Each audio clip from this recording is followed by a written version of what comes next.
Good morning again, and welcome to the third day of JIPO's conference on the creative industries and intellectual property.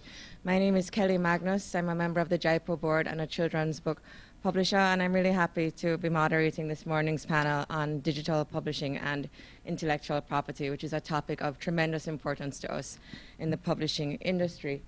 Just two bits of housekeeping before we get started. One, our lead speaker, Jens Bammel, whom I'll introduce shortly, has to leave us at 10 o'clock. So if you see him darting out, it's not because he's not enjoying the conversation. He just has a flight to catch.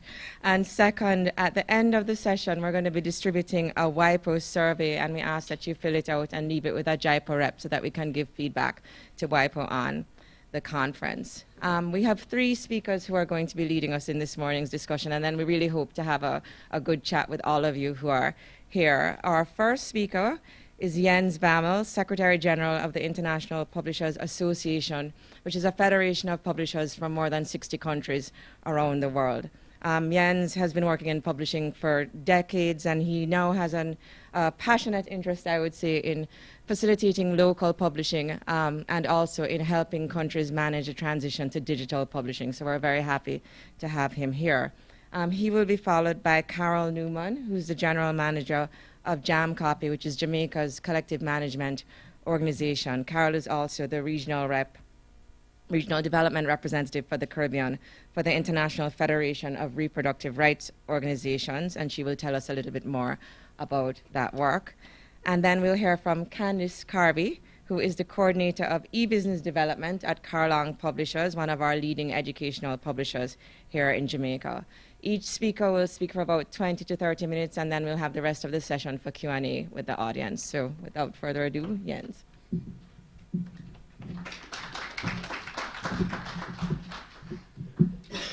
Good morning, everyone.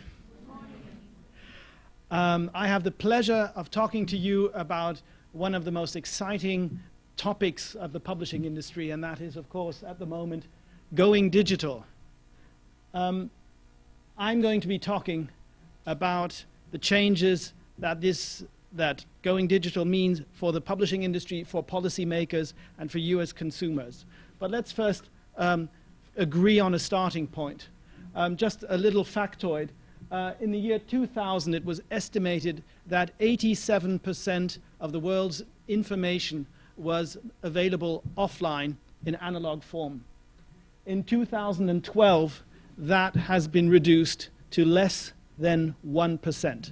More than 99% of the data, of the information, of the products that are created today are in digital form. So I've just added that to say it is absolutely clear where we're going. We are going to go digital in one way or the other. You know what? I'm going to take this in my hand. That makes it even easier. This way, you can hear me, I'm sure. So it's clear where we're heading, but it's not clear what path we're going to take.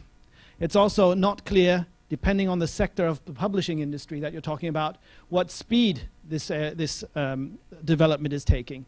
And finally, for businesses, it is just as bad to be too far ahead than it is to be way back. Technophobia is at least is a bad thing. Nobody should be afraid of new technology. But the biggest problem that publishing faces is technophoria. And the bankruptcy courts are full of publishing houses who thought they are now going to go into digital because that's where we're all going to go. And then they discover that their users are not following them in the same speed as technology is allowing the publishers to go.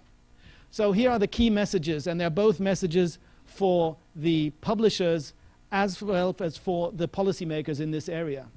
The most important message I have to publishers is actually don't rush ahead of your customers. Follow them as closely as possible. If your customers are going digital, you should go digital. If they're not going digital, you will waste a lot of money trying to persuade them to do something which is not really part of their lifestyle. The second important thing is we all know that the digital world means change. And change means that the kind of things that publishers should be doing are changing. It is no longer enough to take an author's text, put it onto print, and then jam it into the distribution distribution channels. Nowadays, every author can do that himself.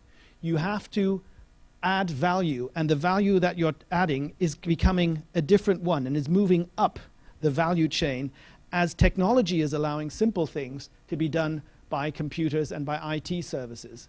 It's actually quite a complicated issue, this value chain. What is the value that publishers add? And it is important for publishers to understand their added value as well as to communicate that added value. And this latter point is sadly a really big issue. Most people still think publishers are printers.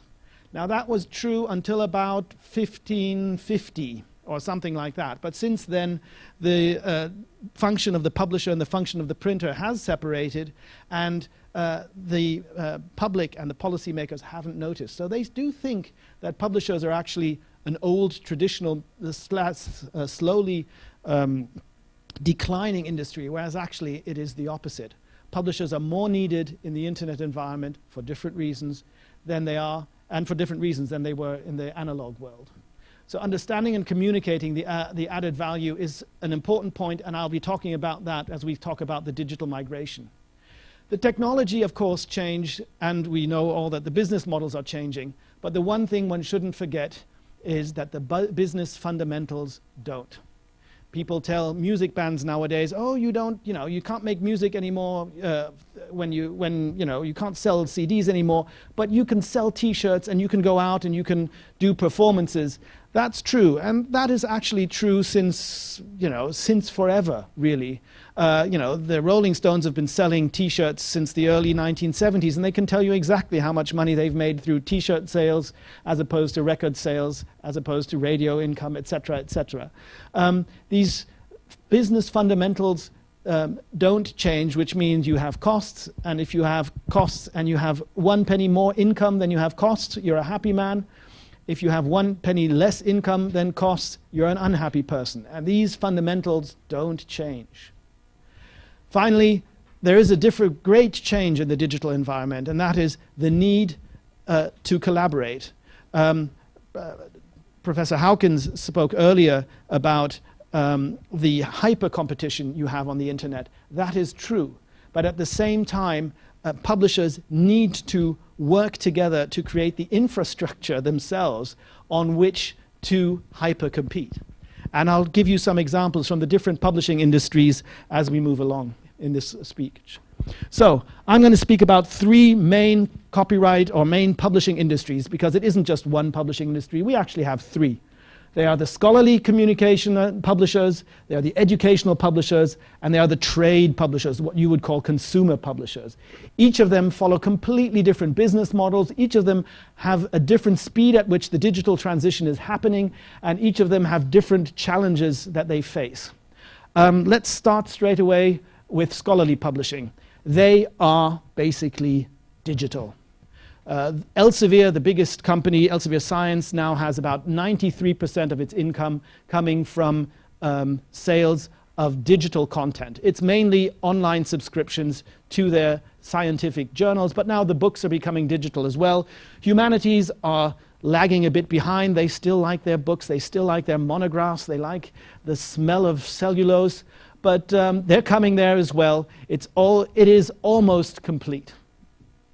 And the reason why it was so fast is because the first people who were using the internet were the scientists. They wanted to communicate digitally. They wanted to get their research out as fast as possible. And you should never forget, for scientific publishers, it's the libraries who pay the money, but it's the authors who are their customers. It's the scientists, and publishers follow them very, very closely. And they've had to move up the value chain. It's not enough to take an article, do a little bit of editing, and then put it on the internet. Actually, the publishing is no longer what the scientific publishers do. They are becoming research tools. And when you look at the major publishers, they all have created portals. You pay a subscription. You have access to a near infinite number of articles. You have access to the abstracts of all the other publishers.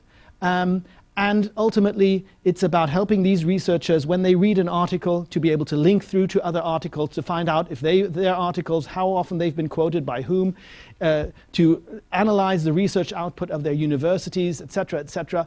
The business has changed. It's no longer, if you are just a publisher who's putting something digitally online, you are not longer a publisher. So the business model has also changed, or is changing. The fundamental business model is a subscription model. You pay a fee, and for that you have access to not only the latest journal issue, you have an access to a gigantic database, which is very carefully constructed to ensure that it's really easy to find whatever articles you need through whatever tools you find useful.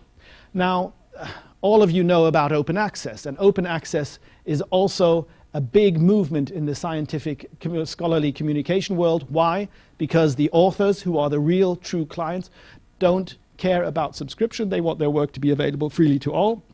And so publishers are moving in that direction. But open access is not, and free to at the point of consumption does not mean that it is actually free. It just means that someone else pays. And the models that are now being used are either government models, foundation models, or it is the authors that pay. For the developing world, this creates enormous opportunities. The access to scientific journals is much easier. In Jamaica, as in 107 other countries, all your universities and not-for-profit institutions have the same access to medical journals as does Yale University. It wasn't Harvard, it's Yale University Library. And it was constructed that way, and they get it for absolutely free. There's a project called Hinari that manages this. And we discovered that there are lots of challenges. Developing world universities, the problem isn't that they don't have access to the scientific information. The problem is bandwidth, the problem is computers, the problem is explaining to the scientists and students and postgraduates what and how they should be using this access, and then finally the ultimate point, how they can feed their content back into the system, how they can make sure that their research is being published by the right journals. And that is proving the hardest part, and in particular in open access. It's lovely that it's open access, but if you have the author pay, then how are the developing world scientists going to finance their participation in the open access process? Now, if their research is fantastic, they will find sponsorship, and there will be mechanisms to make this content for free. But if you're a mediocre scientist in Europe, it's going to be much easier for you to publish your journal than if you are a mediocre, or let's say a medium quality academic in the developing world. So be careful when you see open and free and think this is going to be great for the developing world. It is to a point, but you have to follow the results very, very carefully. There are lots of challenges for IP in this area. One would think, oh, open access, doesn't that mean we don't need copyright anymore? Well, actually, copyright is still incredibly valuable, even though the copyright assignment often does not include any kind of payment. The most important thing for scientific authors is their authorship, and they hate it.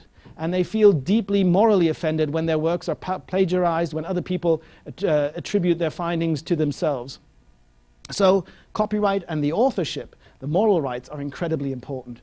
The second thing that is important and a challenge is co-authorship. It used to be a small thing. Nowadays, you can have journals, articles, where there are hundreds of authors, and managing that IP-wise is quite complex. Creative Commons is one solution. You have an easy Creative Commons license, but one shouldn't forget Creative Commons is a licensing system and therefore relies on copyright. And the final issue is when you have open access journals, there has to be, and scientists need, one copy of record. This is the actual article that this scientist published. Because if 2 weeks after he's published it, he found, oh, the data I have is wrong, or oh, I didn't get that right, there's an error there, and he starts correcting it. And 30 days later, he has some new research which contradicts it, and he corrects it again.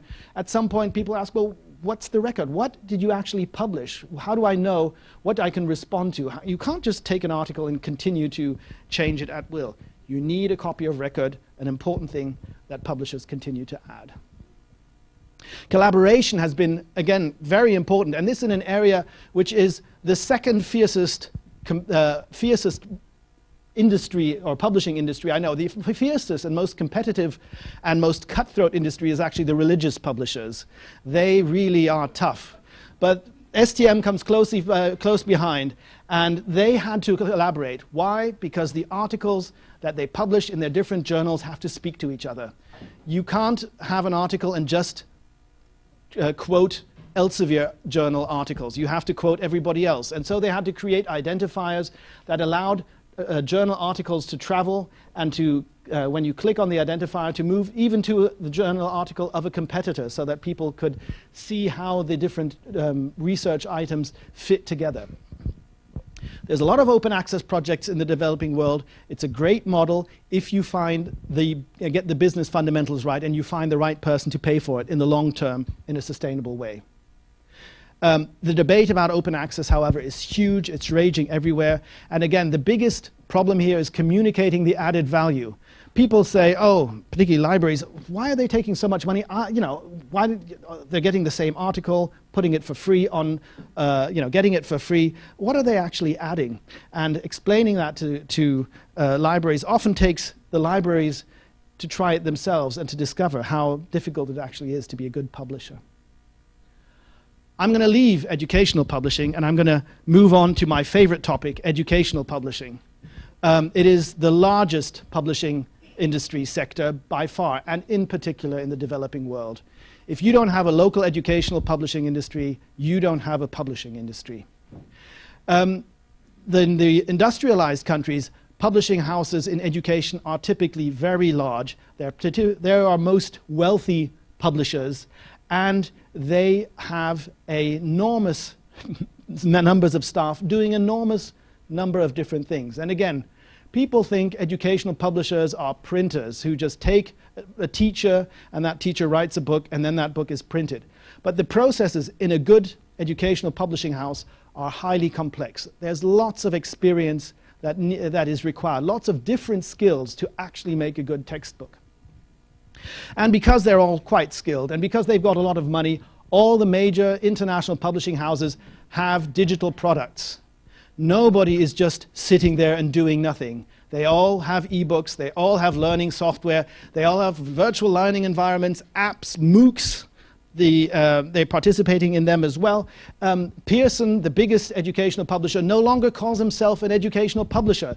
They call themselves the learning company. It's a learning company. So it's all about learning. It's no longer about the medium. It's about the service that they provide.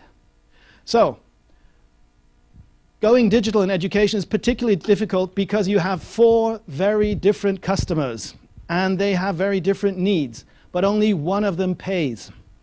The first one is the students. And when you talk about going digital to students, students love it. They love machines, they're familiar with machines, they like to use them in their spare time. They think it's a great idea, and a lot of the ideas around gamification of education is around the fact that students love to play with gadgets. They're on the one end of the spectrum. On the other side of the spectrum are the teachers. They're the ones who actually are going to have to use these books and teach, or use this content and teach with it. In particular, in developing countries, they're often not that skilled, so sometimes it's the book which knows more than they do. And they don't like to be students again. And when they see a technology which their kids are better at than they themselves, and they find themselves in a situation where they have to learn again how to use these tools, there is among the vast majority of teachers, a great reluctance to engage in this disruptive change, simply because they're human beings and human beings don't like change. Then the third customer, and the one who's got the money, is the politician. Now, politicians love digitization. Why? Because parents love digitization. It gives the parents a sense, oh, my child is doing something modern. He's got digital products. They've got a Kindle at school. Isn't that fantastic? And nothing makes better photo ops than a politician with computers in schools. They love that. And they're the ones who held the money, and they're the ones who campaign for voters, and parents are voters. So around the world, you see the same phenomenon. Some a clever politician says, what is a good topic that I can get a lot of votes on? And he says, we have to change education. We have to move into the 21st century. We need classroom 2.0. Why are we still teaching children like they are in the 19th century? Yada, yada, yada, yada. And off they go with a big white elephant project. And finally, there's the educational experts. And I would actually also add the enlightened people, like the people here in this room, I am sure, who have children and just want their education of the children to be modern. They want the education to actually teach them the new skills that they need. And they think that technology should make teaching better and it should make it cheaper. That's certainly what the policy makers hope that it does. So I'm going to take that last line, only the last line. Does digital technology actually make teaching better? And here we don't need to think about or theorize or ideologize. We can look at the data. And I already spoke yesterday about the data. Oh, before I get into the PISA score, I just want to say going digital is not something new. It's something that publishers have been trying for 30 years. Since the personal computer was invented, we've had waves and waves and waves of new technologies that were going to revolutionize education. The first ones were the computers, and they were then called learning machines. Then we had the educational CDs and DVDs, which were packed into the back of the books. I didn't mention here the distance learning projects that Tony Blair started, and then you had the one laptop per child, one Kindle per child. Then now we have the mobile phones. That's almost passé because we've got the MOOCs, the massive online courses. And then we have open educational resource movement. And all of these projects so far have had a typical life cycle. They all started with great fanfare, with the politicians showing the latest device, having photos taken with him and the kid and the children. They are then used for a few years, and then the teachers start giving feedback. And once they get the feedback in, they discover that it's actually not a panacea, that it doesn't work as well. And 2 years later, 3 years later, the project is quietly buried behind the back shed. And all the experience and all the mistakes that were made, the valuable mistakes, are no longer being forgotten because there's a new technology. And again, it promises something new. So the thing we're trying to do now is break that cycle and say, let's get the data in early. And let's find out how it works so that we can learn from the mistakes and make sure we get it right this time. So I mentioned to you yesterday the PISA study or studies, which happen every 3 years, as a fantastic resource because it's 65 countries, because it's 510,000 kids, and because they not only have tests for reading, math, and science, they have questionnaires, and they've got plenty of data, and you can correlate every single question to actual PISA outcomes. And I'm going to do that. This is, again, the table that people look at. That's what politicians look at. Where is my country ranked in mathematics, reading, or science? And am I higher up than my neighbor or not?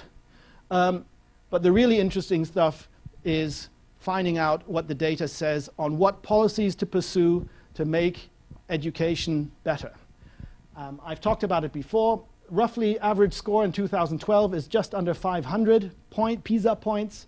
And if you have differences in the PISA scores for a question that are above 15 points, that actually means it's statistically relevant. About 41 points is equivalent to 1 year's worth of teaching. I already showed you yesterday this one, which is how many books do you have in your home? And you will see, and I'll just move over here, if you have more than 200 books, you will score 50% above, or 50 points, over a year's worth of education above the average educational outcome. And if you only have 0 to 10 points, you will have less than, you'll be almost behind the average student in the world who's taken this PISA test. One of the questions that was asked the PISA students was, tell us, the statement, computers help me a lot in learning. Can you say, do you agree or not? And 85% of the students said, I strongly agree with that. Computers really help me with studying. 85% said either I strongly agree or I agree. Only 15% said I disagree or I strongly disagree. Now, if you look at the actual results from the PISA outcome, the exact opposite is factually correct. I'm going to start here just because I don't do graphs, and I was able to steal this graph from a presentation by the OECD to publishers, where we asked them to tell us about the link between ICT, the information communication technology use, and the performance of kids in school. And this is from 2009, and in 2009 they had a special test on digital reading, where kids were tested on how they can use computers and how they can follow text and follow links, etc., on computers. And at that time, the PISA score was slightly under 500. This is the 500 line. The average was a little bit lower. And they had graphs here for 9 different kinds of computer uses, from chat online, use email, browse the internet, all the way down to computer use at school for practice and drilling, play simulations, and various other things. And here on the x-axis, you actually have the frequency of IT use. So 1 frequency, 2 frequency, 3 frequency. Now the interesting thing is here it says, I never or rarely use the ICT. Here it says once or twice a month. Here it says once or twice a week. And here it says every day or almost every day. And for every single one of these ICT uses, the change is dramatic. It's best if you don't use it at all. It's still pretty good, and sometimes it's even better if you use it once or twice a month. But starting once a week, it's actually going downhill. And if you use it every day, in this case here, what is this? This is play simulations at school. You are losing over 130 points, 3 years of educational value, by using these kind of things. So this was in 2009. Are we any better with the 2012 scores? I don't do graphs, sadly, so I just have to show you tables, and I do ask you to bear with me. But here's the question. During a typical weekday, for how long do you use the internet at school? And here we have the OECD average, and here we have, I could have had all 65 countries, but I've just chosen 10 at whim on the results for their country. And here's the question. I don't use the internet at all at school. I use it once to, up to a half an hour, 1 and 2 hours, 2 and 4, 4 and 6, more than 6 hours of internet use a day. The OECD average tells you that if you don't use it at all, you're getting a score of about 514. It's slightly lower, 512, 1 to 30 minutes. But if you're using it for longer, it's going downhill. And clearly, I cannot recommend to anybody to use it more than 6 hours a day. You're going to be spending 2 years behind everyone. It's interesting. You can see the results are not always the same. I hope, by the way, these presentations will be available to you. You can see that in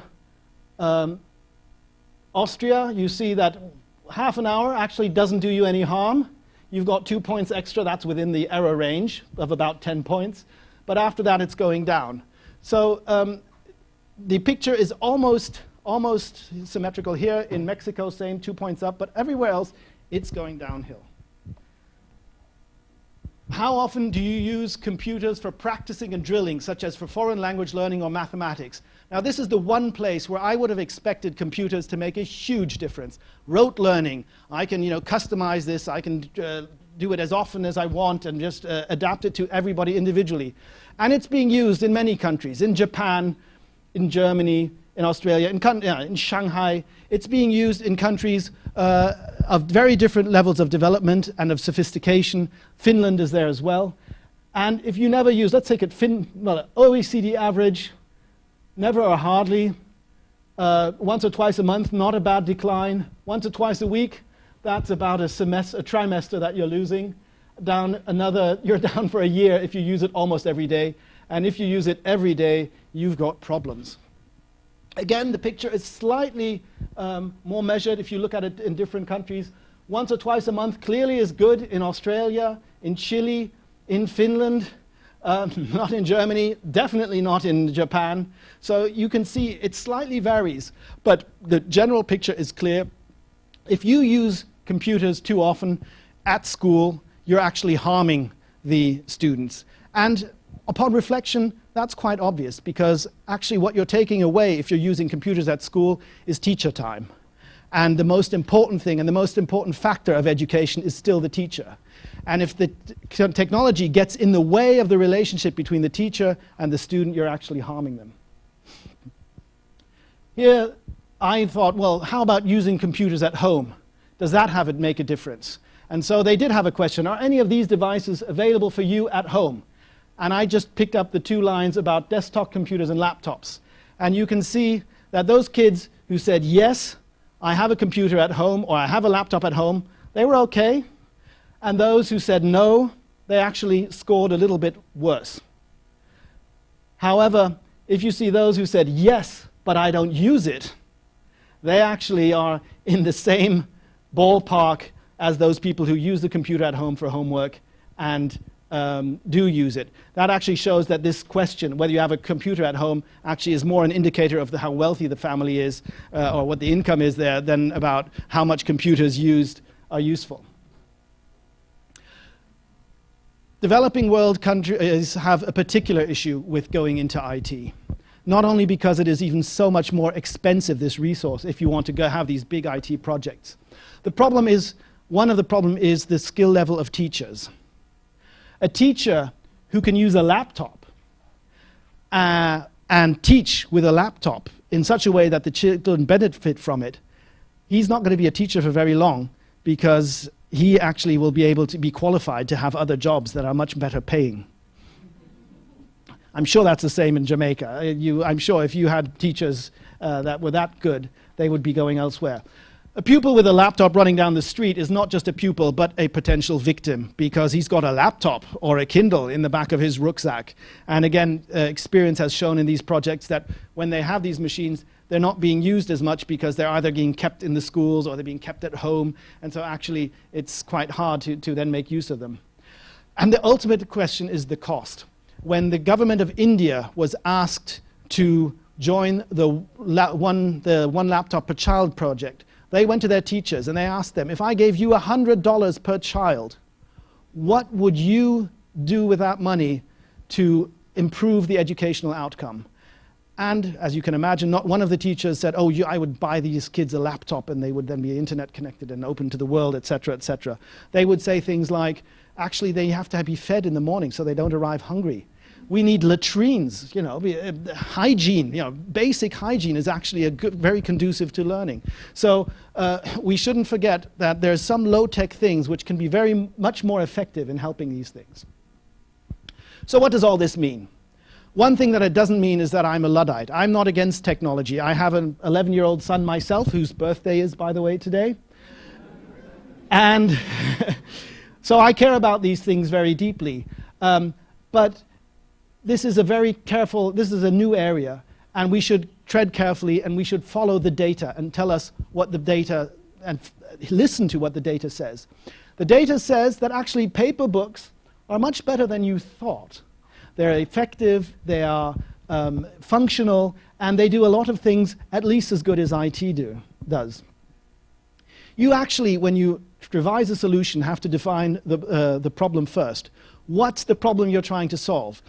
If the problem is that your kids are lugging 10 books every day to school, a Kindle is a fantastic solution, because you'll just have one Kindle with all the books on it, the weight goes away. That means it's an effective solution. It's probably cheaper to have 2 copies of every book, one at home and one in the school, but those are the options. You can do the maths and then you can figure out. But first, identify the problem. Don't give people a machine and then say, now you figure out how to make use of it. Second thing is, pilot it. Piloting, and pilot it.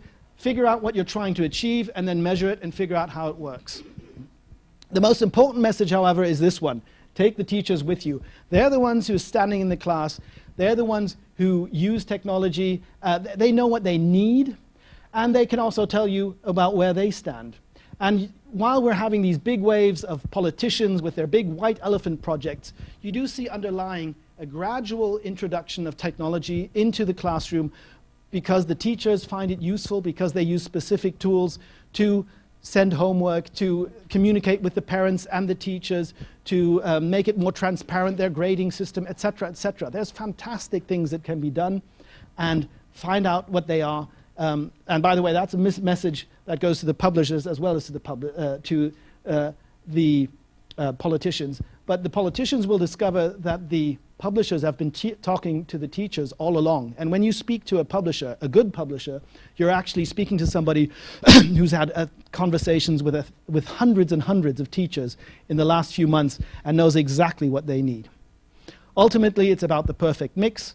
We all will need to learn technology. We all will need to learn how to use these computers. But at the same time, we still want our kids to learn to read and write. By the way, the best indicator for digital literacy in the 2009 PISA study was paper literacy. The kids who were great at reading books are also great at using computers.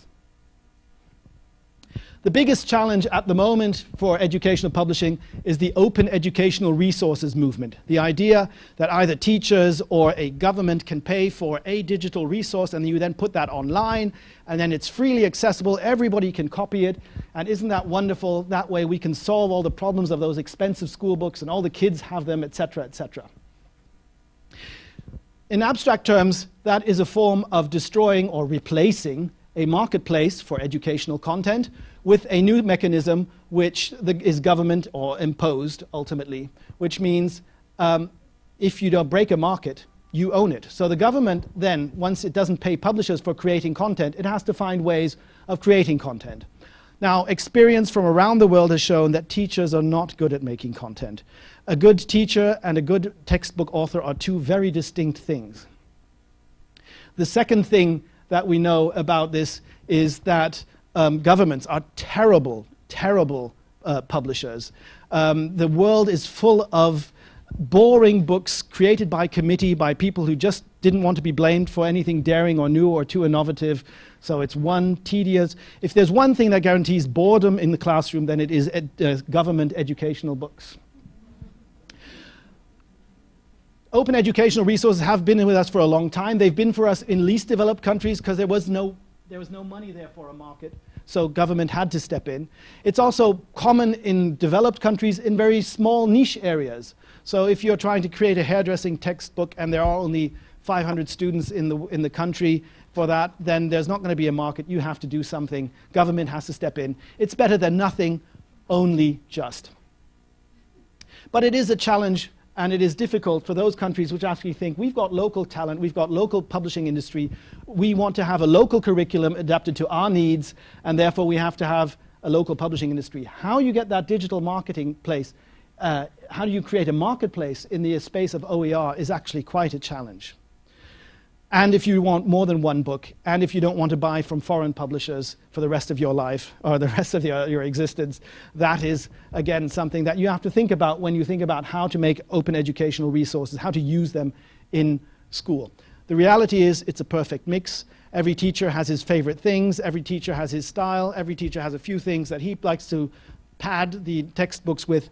As one publisher put it, the textbooks are the spine of the educational process, and in the nooks and crannies, you have all the soft and squidgy bits that can come from all over the place.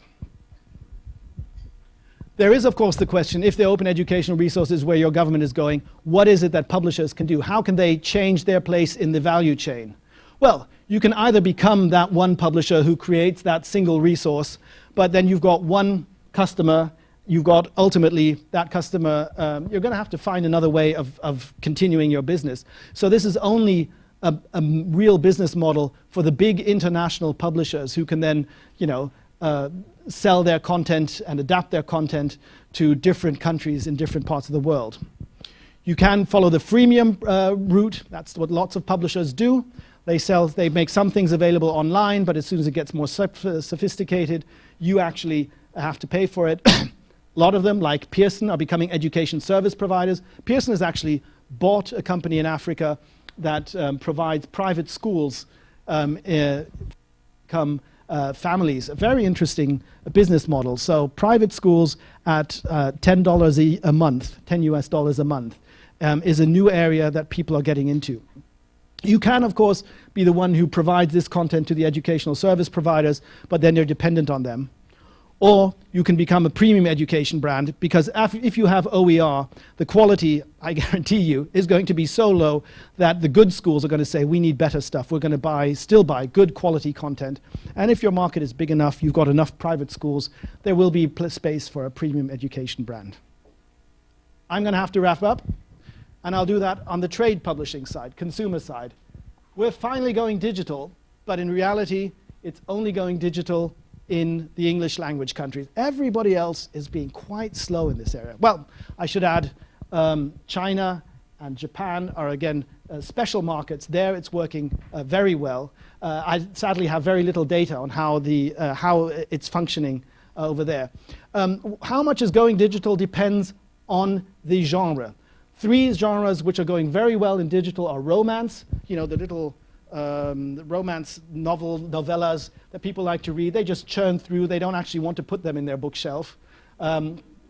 Self-help books, how to save your marriage. You're not going to read that on the London Tube, or how to lose weight, or how to create confidence. But reading it on a Kindle, it's actually quite convenient.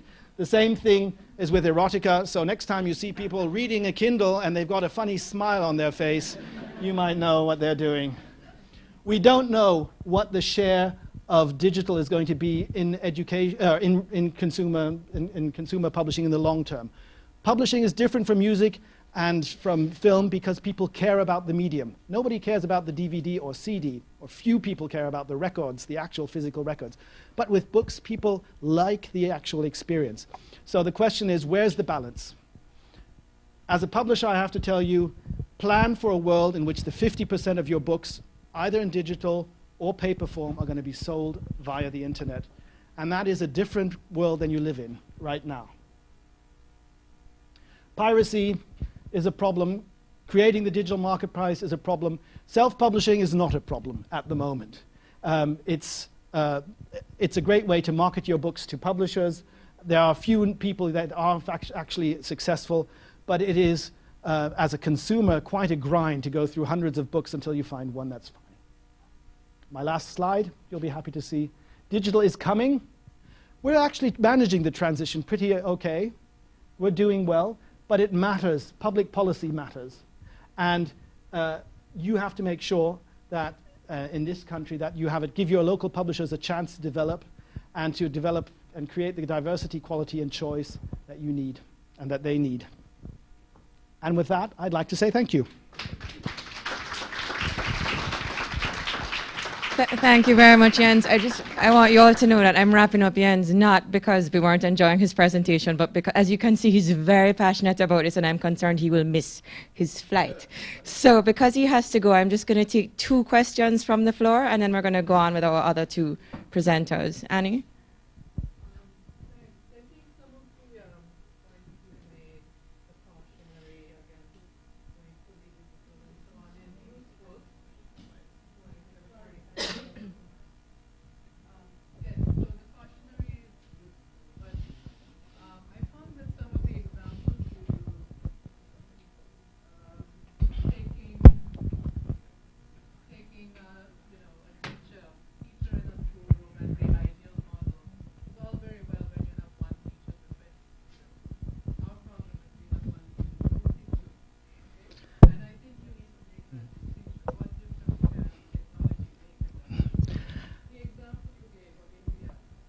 Mm-hmm.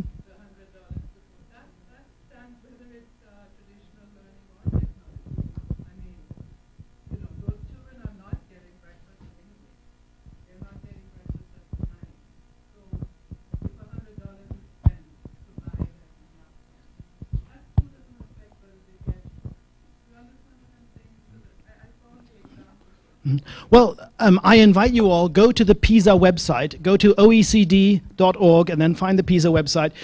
All the data I've shown is just me culling it from there. By the way, they have data on class sizes and PISA results. And again, the outcome, look at it, I haven't done it recently, but the outcome is fascinating because it shows that the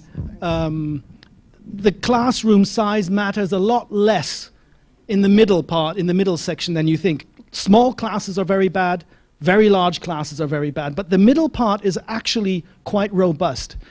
It's really interesting to ask the other way around and ask, what are the things that make a difference in educational outcomes?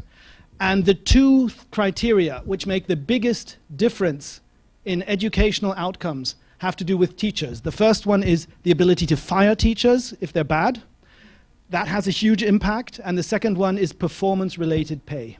Those two things by far make the biggest difference for the outcomes. You might then have teaching to the test, etc. There's other problems. But I invite you, look at the PISA scores, look at the different exams. It's not hard, and it's great fun. And one of the most funnest things is to look at all the big issues that your country are debating about education. In my country, whether kids who fail a class should repeat it. PISA shows no effect on learning outcomes. It's a complete waste of time to let people repeat a class. I found that fascinating. In your country, maybe classroom size or separate genders might be the issue. Look at the data. Find out whether teaching kids separately, boys and girls, actually makes a difference in science, in reading, in mathematics. I'm sure you'll have fun finding the results. Yes, I want to make a comment about the technophobia point. I think that point is very relevant for us in Jamaica in our approach to using technology in schools. Because we began with, we are going to provide laptops or we are going to provide tablets. And as an educational publisher, I began to wonder, what is it that they are going to put on these tablets and laptops? But nobody raised that issue until way down in the discussion, after they had settled that, yes, we'll get tablets. Then questions started to be asked, what is going to go on those tablets?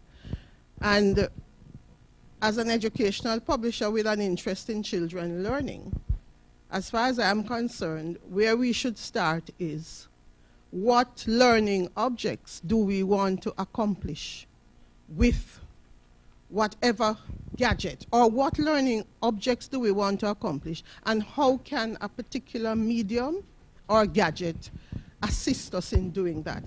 So I hope our policymakers are hearing the technophobia point, because it's all about tablets and very muted about what goes on those tablets, because our curricula are context specific.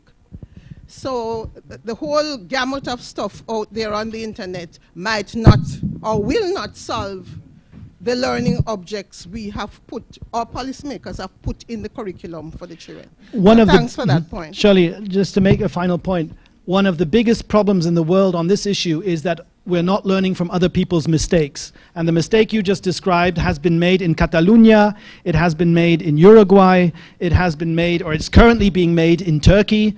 And that's because the technology people and the content people and the policymakers are not speaking with each other. There's a conference in London on the 10th of April during the London Book Fair, and it's called What Works? And it's all about collaboration between these three people, these three stakeholders, to make sure that education actually works and that the technology is used in such a way that it actually makes a difference and achieves the objectives that you achieve. So I would ask you all, if you're in London on the 10th of April, it's a fantastic thing. I do need to go. I'm so sorry about this. I would have loved to continue arguing. Sorry about Hello. And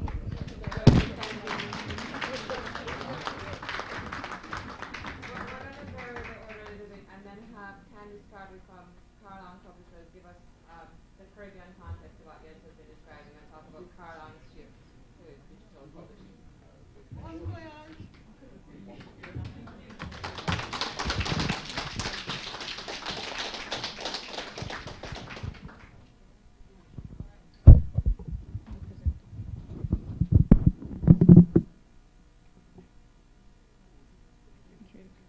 Right, so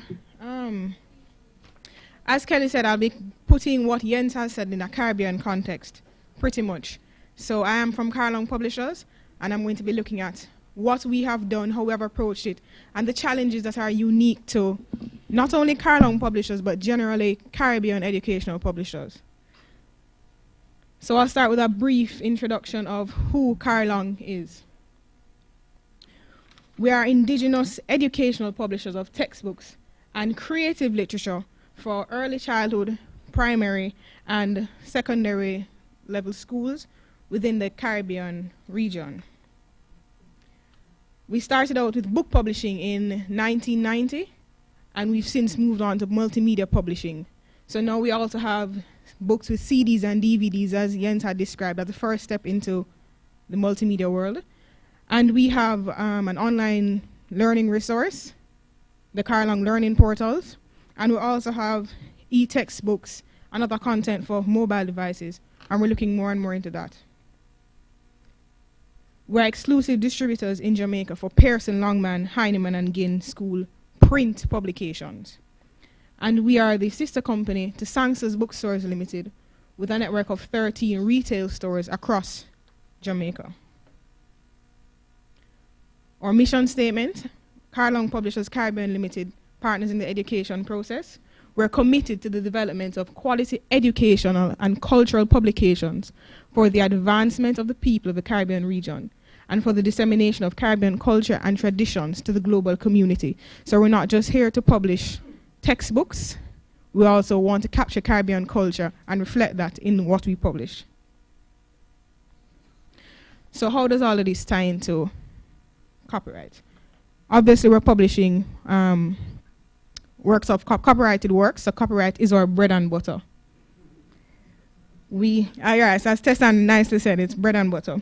So we acquire rights from authors through a publishing contract that indicates the royalty due to them for the use of their work.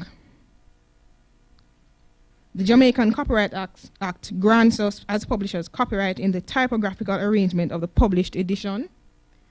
And we package, publish, and distribute copyrighted work via print and digital formats. So bearing this in mind, that we don't just publish books, why do we want to look at going digital? Why do we want to look at multimedia? What's in it for us? What sense does it make? So we're looking at now at the reason for going digital and our response thus far. Now, there are two major drivers for this digital revolution. The first is the market, of course, what the people want. So you have the ubiquitous technology offering new products and services. It's everywhere, it's all around us. People want to use it, people like it. You have the Caribbean Ministries of Education pushing to have digitized content, although as Jens stated before, it is mostly the technophoria, wanting to have tablets, wanting to have digital things with the content only as an afterthought. You have private schools requesting digitized content for pilots. They are usually a little bit more focused, know what they want to accomplish, and have a strategy of how they want to go about it, what they want the content to do, and very detailed, and they engage us in discussion. And of course, we always need to keep up with the competition. So even if it's not happening here, we need to look at what's happening in the global community and compete, because we do compete in a global market space. The second reason is the great opportunity that is afforded to us by all this multimedia, all this digital thing. So I recognize that there is the possibility of enhanced pedagogical value offered by digital formats. What does that mean? You can present the content in new ways. New ways, right? New concepts. You can explain them using video, audio, interactivity, all these wonderful features. So as publishers, we are quality control experts giving technical editorial direction. We're not confined to any one medium. So in whatever way there is to distribute this content and to get students engaged and to get them to learn, we want to do that.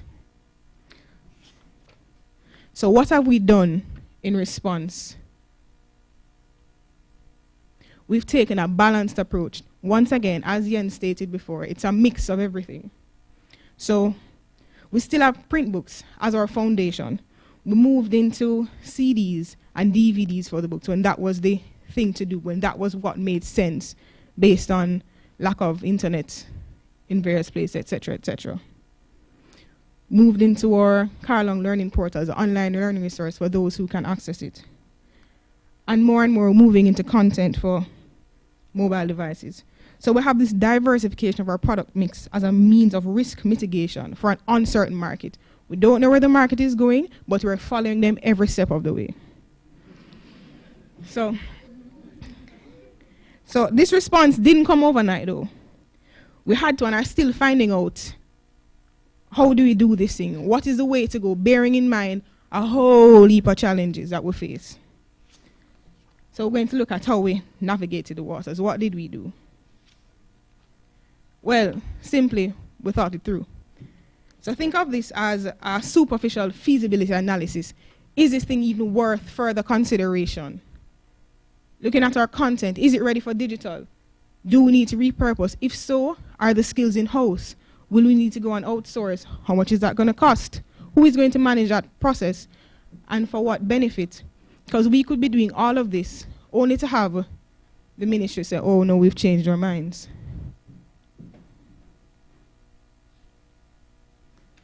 And we have a lot of causes for concern as we go into this. So these are really things to be borne in mind as we develop our strategy. You have the rapid obsolescence of technology. So what are we building for? Are we building for devices that are here right now? Are we building for things that are in the future? Will we in the Caribbean be able to afford the newest? There's a high capital intensive development cost for interactive content. It's not a cheap venture. And as local publishers, we don't necessarily have the resources that these huge international publishers do. So once again, are we going to take this risk without really knowing what's happening? It's a small, high-risk market. As you know, the population of the Caribbean, we all know the sizes. We all know how many students there are. And most importantly, there's a lack of established models for early childhood to secondary. Most of the established models for digital distribution exist primarily for tertiary level publications. As we move through, we have a number of stumbling blocks. Identifying and training persons in the requisite skills. Are these persons available locally? Because of course we want to have our local people in the process. We're indigenous publishers, we support our local people. If they are available, how much do they cost?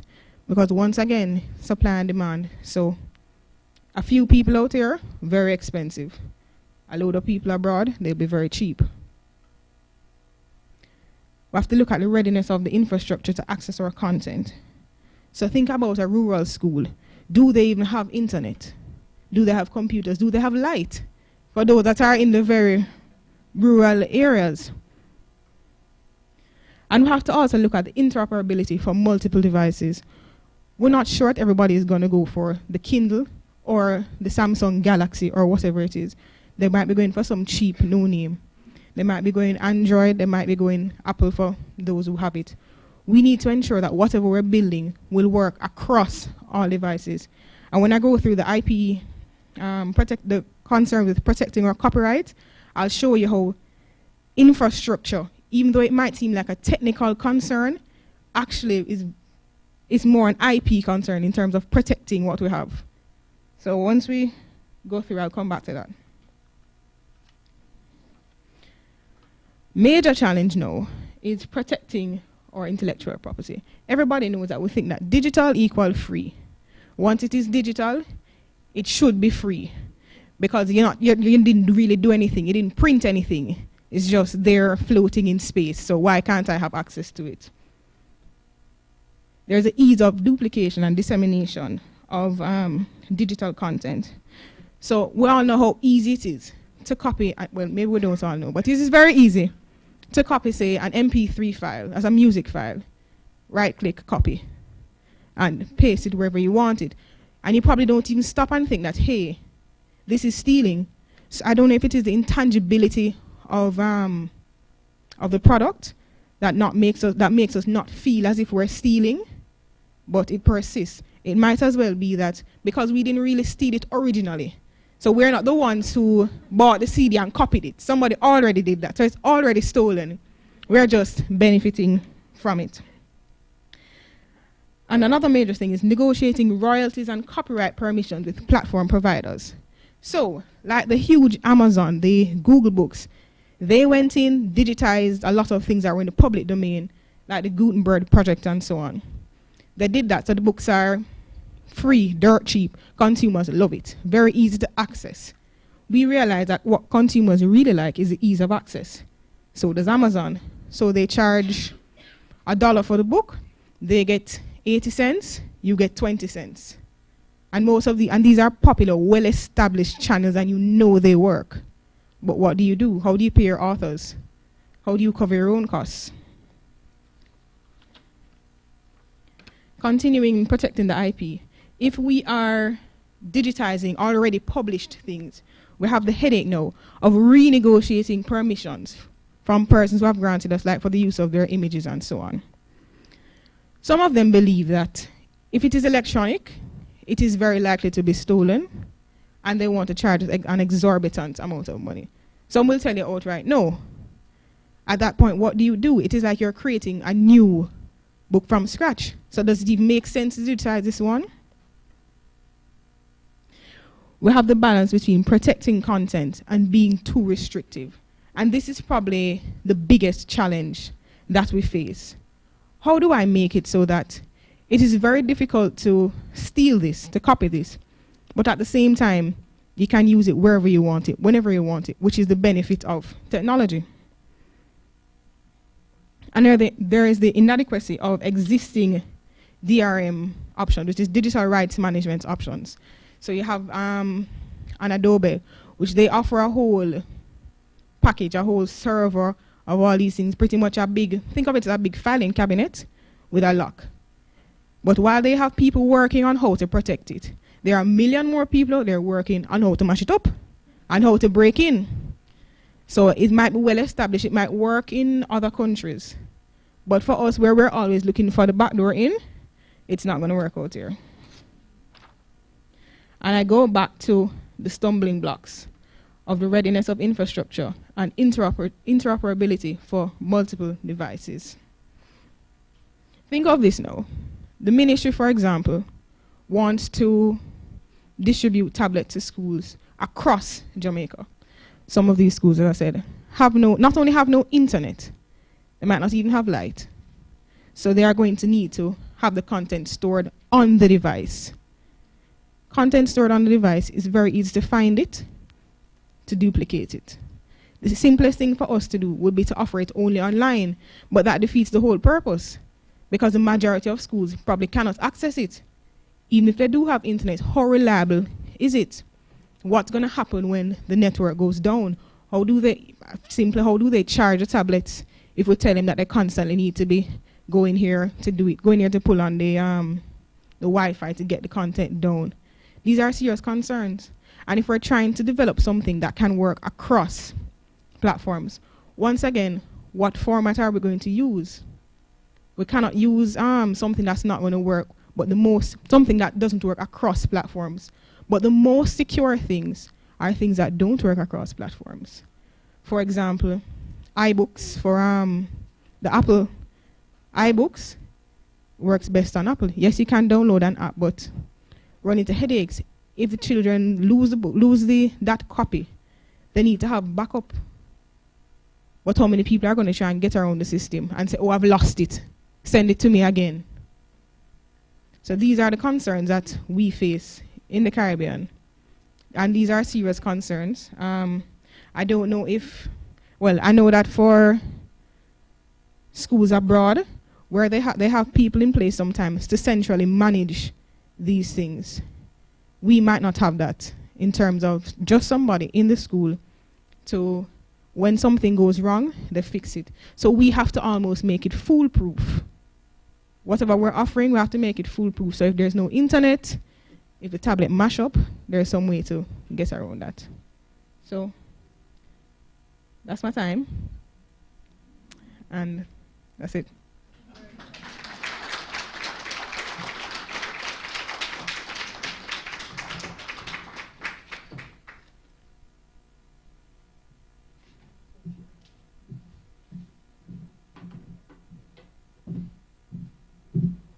Good morning. I'm not a publisher, and my role is helping the publishers. And as you heard, I'm Carol Newman. I'm from JAMCOPY, one of Jamaica's collective management agencies. We are an RRO, which means Reproduction Rights Organization. Reproduction not to be confused with reproductive. And it's just a big word for copying. So we assist in facilitating access and helping in terms of copying copyrighted materials. Firstly, I should thank the WIPO for choosing Jamaica to host this very, very important conference, where the last day has been 3 days of really, really wonderful information and interactions. And of course, to JAIPO, the IP office of all IP offices, I have to say. We have to big up JAIPO. And I do that without hesitation whenever I have to mention it, because JAIPO has been at the forefront in terms of helping rights holders to get information, to know what their rights are, how to exploit those rights, and how to manage those rights. And JAIPO was also very instrumental in the genesis of JAMCOPY, and has continued every day to help us along the way, and has seen us through some very, very difficult periods. And here we are. We were started in 1998, and we are still here and standing strong, and is the RRO in the Caribbean that is most far advanced. So I have to acknowledge JAIPO and JAIPO's role in that. I also want to, in my presentation, speak to the changing role. You've heard Yen speak about the various changes happening in the publishing industry, and Candice spoke to that and brought that home to us here in Jamaica. And dare I say that the impact of the digital world is perhaps nowhere more pronounced than in the business of publishing. I have seen just the definition of what an RRO is change because of the digital environment. When JAMCOPY started back in 1998, an RRO was concerned with the business of reprography, and that was basically photocopying. In fact, the first license that JAMCOPY gave in 2001 to the government of Jamaica was just for photocopying. And so just by what an RRO is, or is supposed to do, you see the changes over the years. So briefly then, what is an RRO? Let me start there. What's an RRO? And it is a type of collective management organization.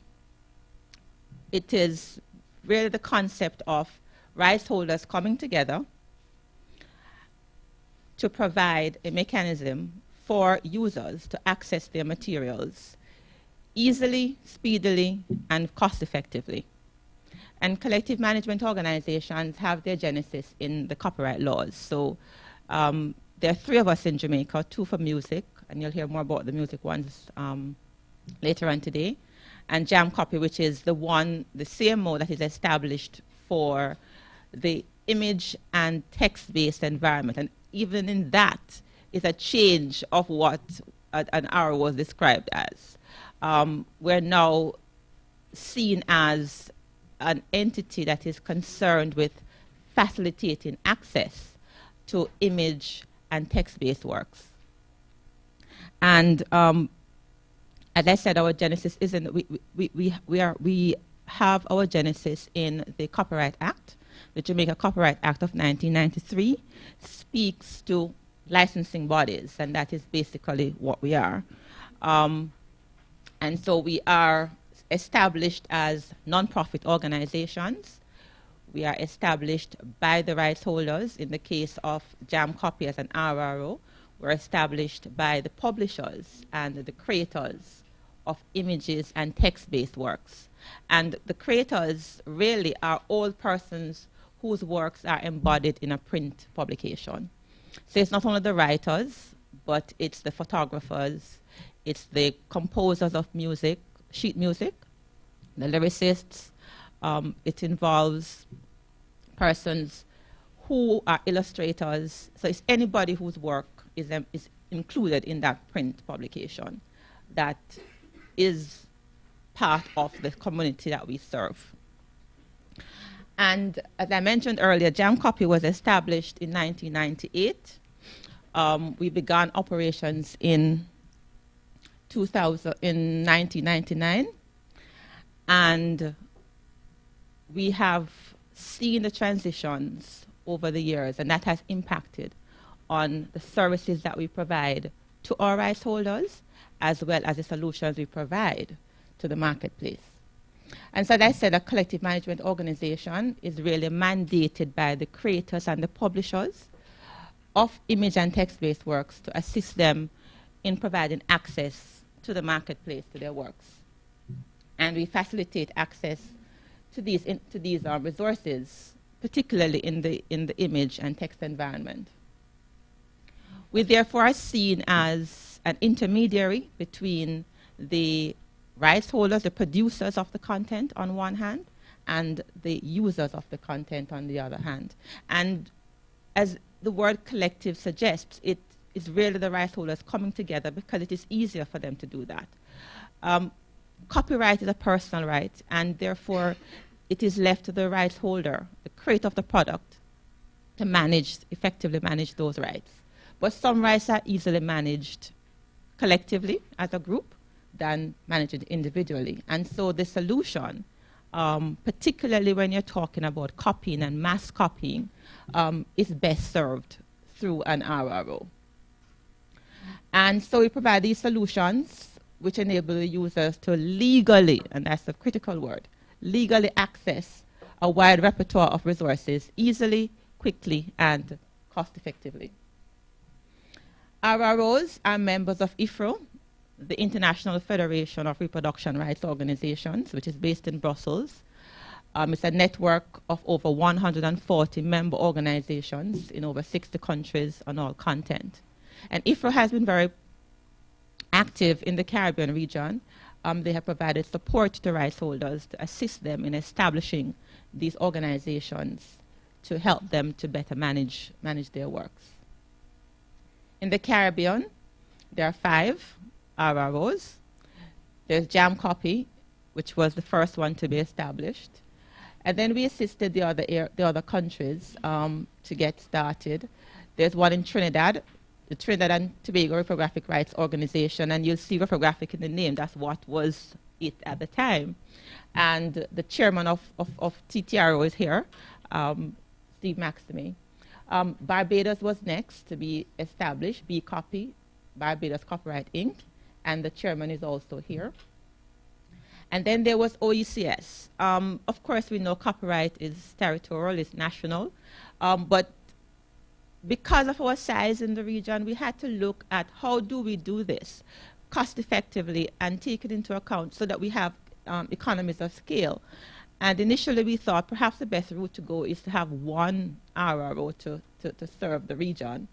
But that was put pending for a while. But certainly in the OECS region, where there are several other models of cooperation and collaboration between the member states, there's one RRO there. The ECLO, the Eastern Caribbean Copyright Licensing Association, and a member of their board is present here. Belize was the last to be established. Belize Copyright Licensing Agency. They are not represented here. But those are the 5 that exist in the region. And JAMCOPY has been helping the others to get themselves started since we were up and running and kind of been through the mill. But looking at JAMCOPY, as I said earlier, we are one of 3 CMOs in here in Jamaica.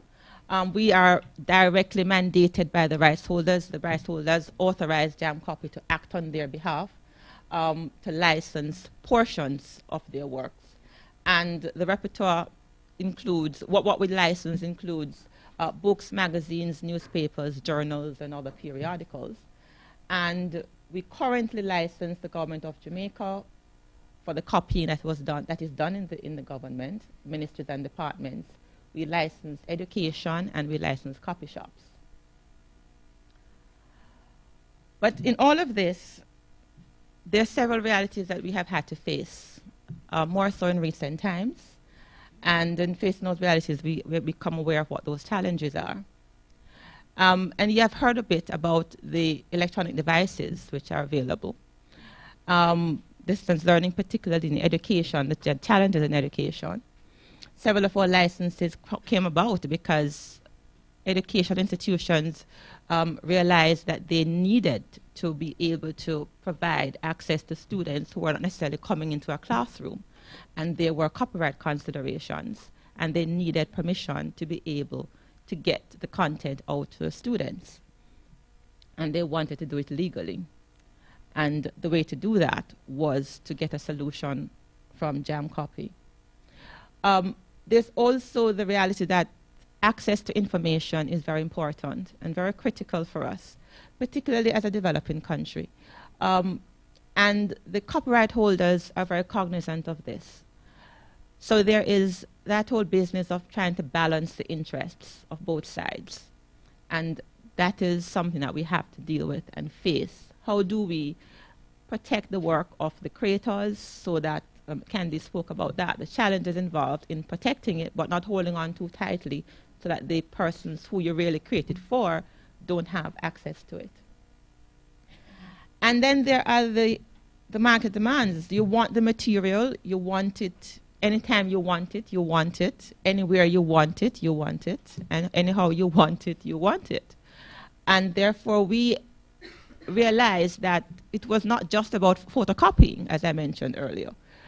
The solutions we had to come up with had to be reflective of what our environment is, or else we would be not relevant anymore. And so we have to provide value, we have to respond to the market, and we have to continue to serve our clients. And so that's the transition over the period. In 2001, we were providing license sales for photocopies or paper copies. As I mentioned, the first license we signed for the government of Jamaica was to allow them to be legitimately able to produce photocopies. In 2008, we had to include digital uses in our licenses, particularly as we started to license the universities, because it was not only about photocopies. In that environment, lecturers began scanning a chapter of a textbook and sending it by email to persons, to their students. The content was being culled and put together as an electronic course pack. It was not necessarily photocopying a chapter here and a chapter there, or a journal article there, and then putting them all together in one and binding that and selling it as a course pack. Persons began to download the materials or scan the materials and then make it available on their intranets. So we had to begin to look at responding to the market, and then we had to include digital and electronic uses. And I have to mention that it is not only Jamaican materials, but also materials from other countries. In fact, JAMCOPY's repertoire, the works that JAMCOPY manages, includes the works for 34 other countries besides Jamaica. So it is works from the US, it's the works from Canada, it's the works from the UK, it's the works from Japan, it's the works from Australia.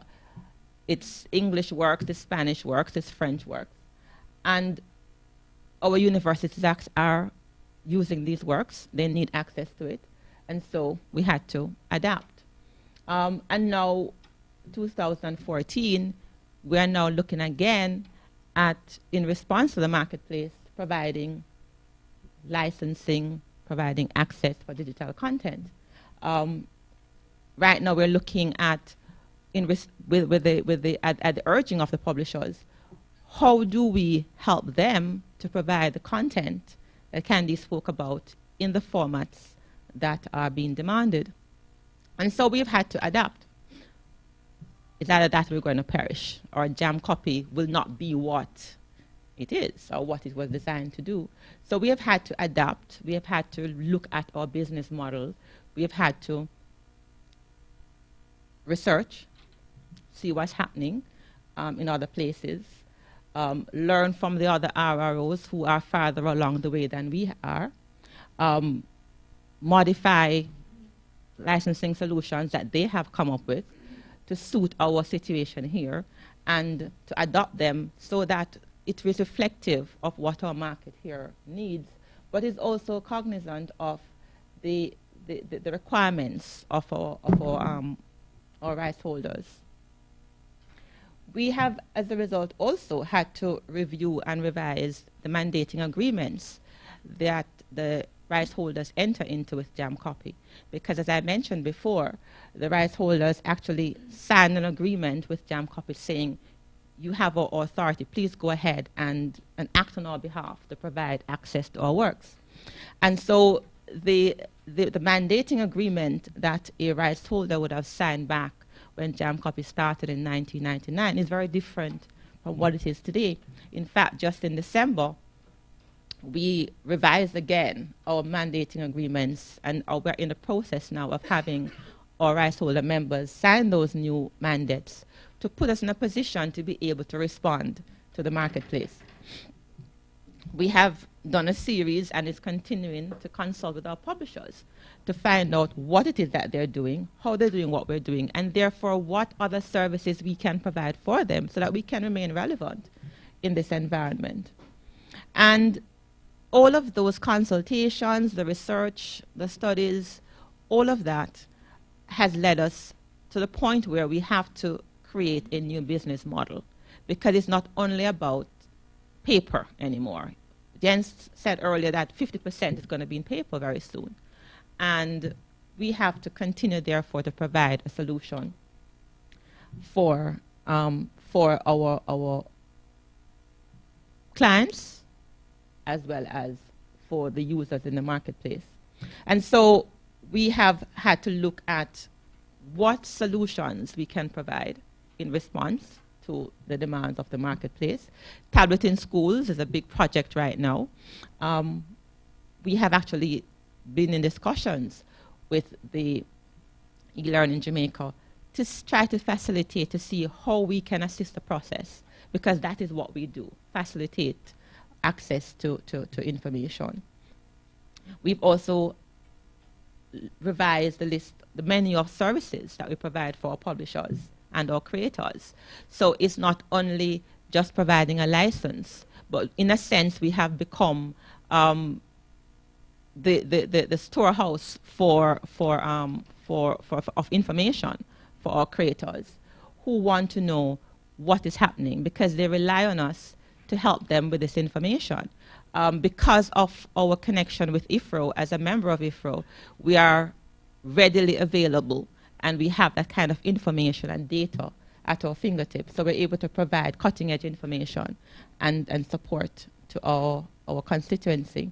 And in the process, provide value-added services to the market.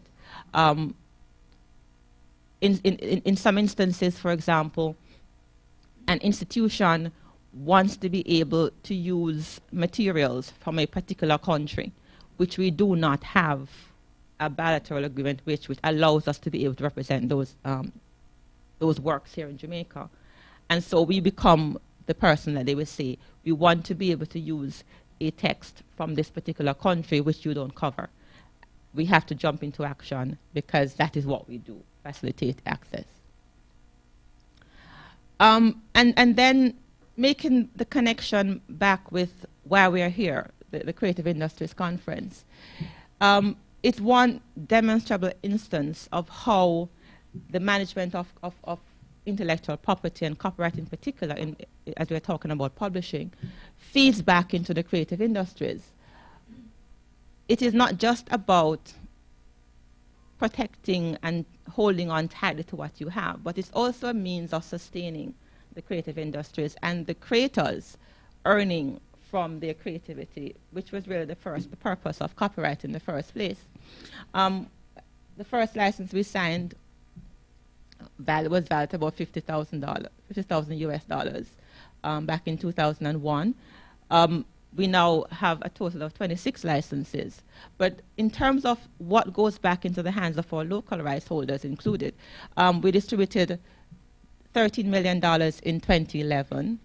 That was almost doubled in 2012 to $23 million. And just this past December, we distributed $26 million back into our rice holders.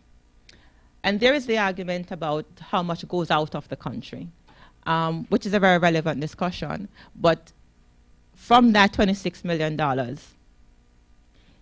80% of that remained in Jamaica.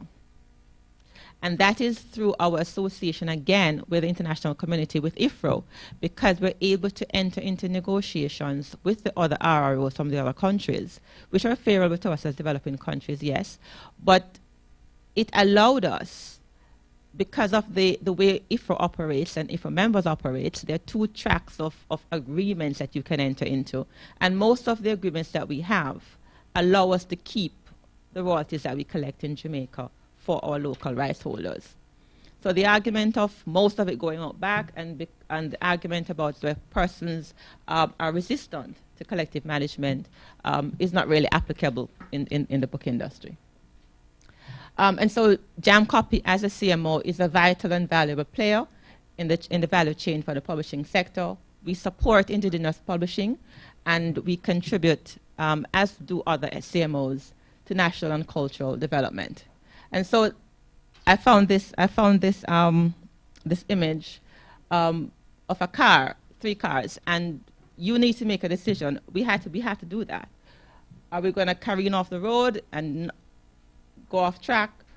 JAMCOPY is that car at the back, watching what the others are doing, taking our time. Jens spoke about that, being very careful and cautious along the road to see what is happening, watching the marketplace, how it develops, listening to our rights holder members and the marketplace, and creating the necessary solutions to help them and to help the marketplace to access the information that they require. Thank you.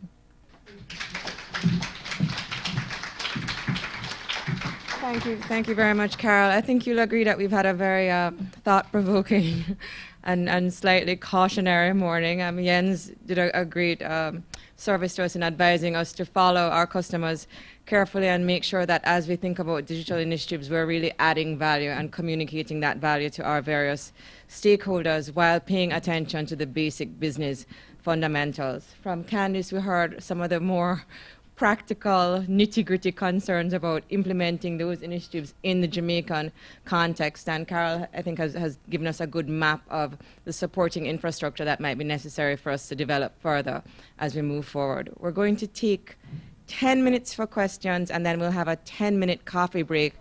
Right here, I've been asked to tell you to come back in exactly 10 minutes so that the gaming panel can start. And you are also being asked to complete the surveys before you leave the room today. So we'll have, let's say, four questions. Yeah, quick question. Quick question, I hope. The microphone is where the questions happen, right? Pay grade, Mrs. Thank Carby.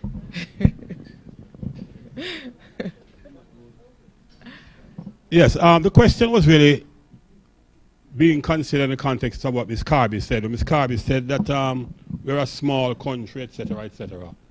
And with the digital landscape opening up the territory in such an incredibly awesome way, I wondered whether people like Carlong, and to what extent Carlong will support, JAMCOPY will support the process, I don't know. But it is frightening to think that, say, a Usain Bolt story, which could be produced by Carlong, will end up elsewhere because Carlong maybe cannot reach the market, maximize the potential of the product, I don't know. Or are you trying to form relationships that will help to build the market in a way that we can in fact protect the product, that Jamaican product is done in Jamaica, published by Jamaicans, and we can get the maximum benefit from them? What I was referring to... What's that? Okay, what I was referring to in terms of a small market was mostly for educational publications. Fair enough. Right. So we do a few general books which are for the open market, and we are looking at that. But we're really educational publishing, and since we publish to the curricula of the Caribbean, that is going to be our major market. That's where most of our revenue comes from. We do have general reading series, and we are looking at pushing those to the world, showing them what the Caribbean has to offer. I'm just wondering whether you, as a representative of the Jamaican publishing entity, or is looking at the world to say, let us forge relationships with bigger publishers who maybe can put out the millions of copies of product and also exploit the digital market as best we can, so that we can get returns here rather than others making the money and we getting a little bit. I'm not sure. Thank you for the comment, sir. Can we take the next question? Well, I think it was a comment more than a question, so I think we'll accept it.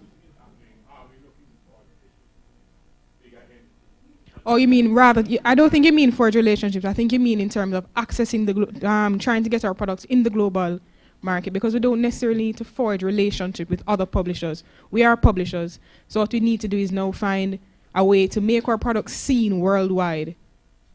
In terms of going with the Amazon and using whatever metadata, whatever tag, so that when people search for Jamaica, our books will come up. That's what we're really focusing on. How do we get ourselves out there?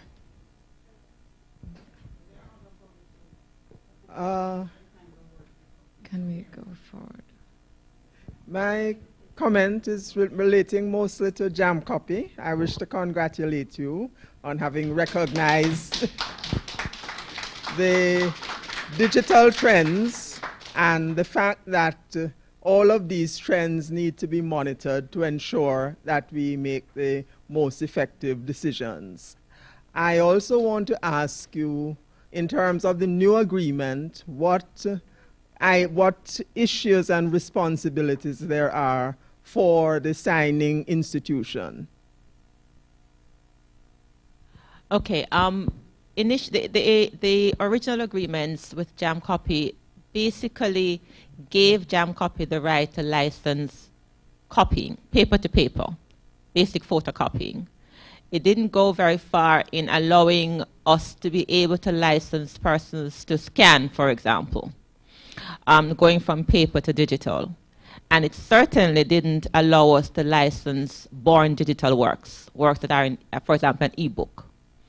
The new license, the new agreements put us in that position where we can develop new business models to be able to license, say, an e-book, to make copies of born electronic materials. And those are some of the main considerations that went into the new mandating agreements.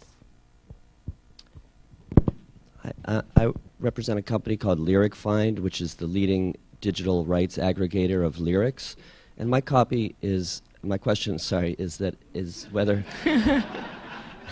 license me, is whether JAMCOPY is actually dealing with lyrics. I know you deal with sheet music, but the digital rights for lyrics. I'm giving a speech tomorrow also at the Open University about that whole business, which has a lot of possibilities for Jamaica.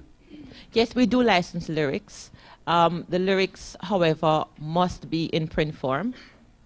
So if they're contained in a songbook, if they're published in a songbook, or if they're available in print, they do fall within our repertoire.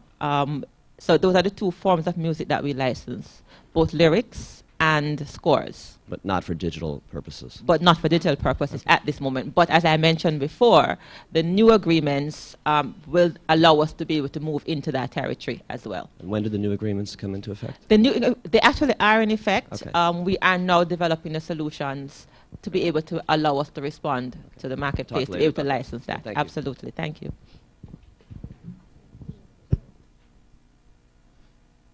Right. Morning. Morning. Because I ensured that the director from the Ministry of Science at the back was aware that I was going to speak. So I have her assent that I can speak. I work with e-learning Jamaica, which is kind of in between JAMCOPY and some of the presenters upstairs in terms of the flow. I was just reading our feasibility study from 2005, and it indicated that one of the critical assumptions in the project development was that the publishers do not feel threatened by efforts by the project to create editable teachers' materials.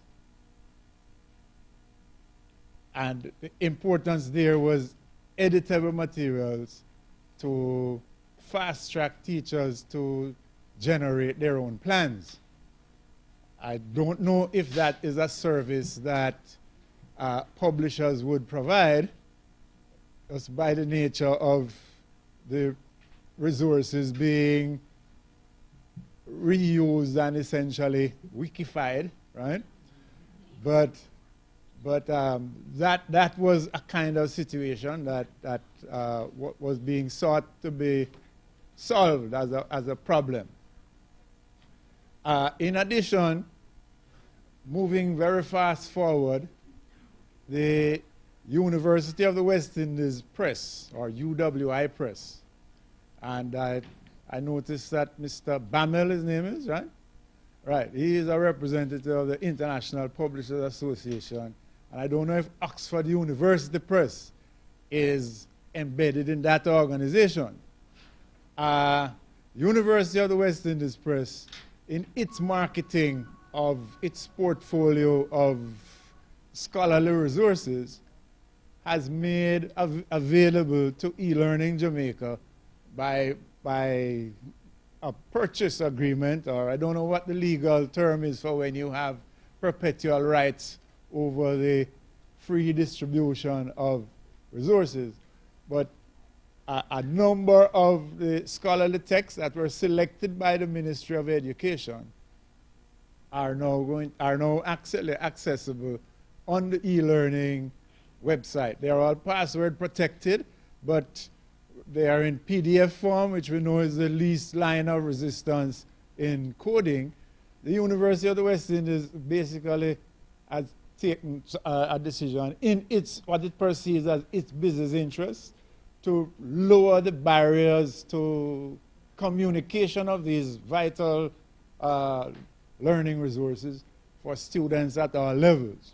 So that's two kinds of considerations that have a relationship with intellectual property. The final concern is the one about the technical aspects of the implementation of technology.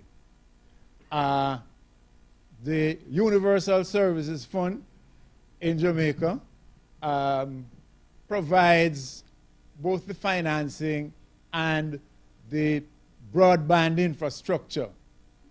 Now, I wouldn't even think for a minute whether I was going to argue with someone that carrying textbooks by a bus over the next 20 years is going to be a viable activity, right?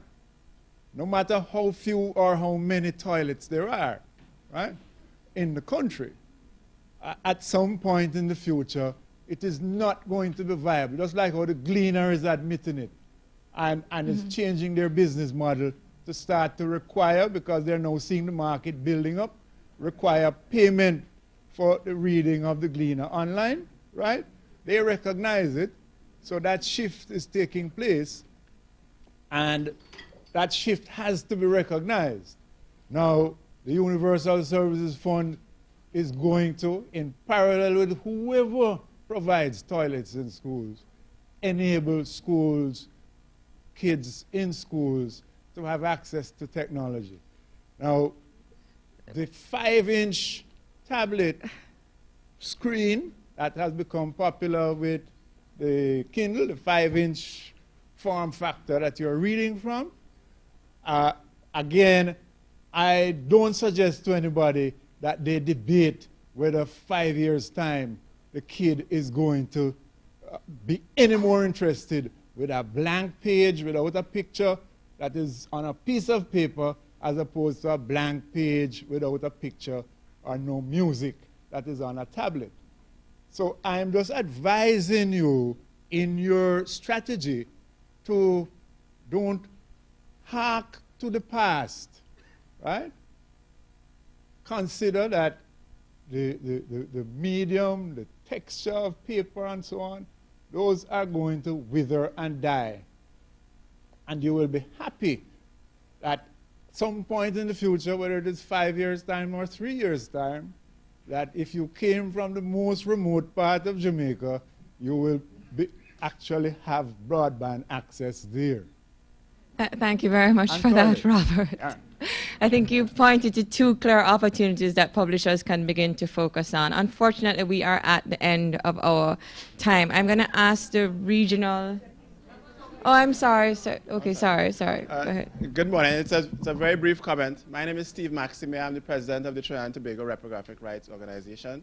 It would be remiss of me if I didn't use an opportunity like this that has been streamed live to publicly thank JIPO and JAMCOPY for the assistance they've given us over the years. And it's even more important that we are at the Mona campus of the University of the West Indies, where the first license was signed. We are still in the process of trying to get a license signed with the St. Augustine campus, so I think it would be remiss of me for not to mention at the virtual head office of UE that their colleagues in St. Augustine are still being slightly recalcitrant. Thank you. Thank you for that. As I was saying, I'm going to ask the regional delegates to just remain in the room for 5 minutes to meet with Carol Simpson, and the rest of you are invited to join the coffee break next door and to be back in this room in 10 minutes for the gaming panel.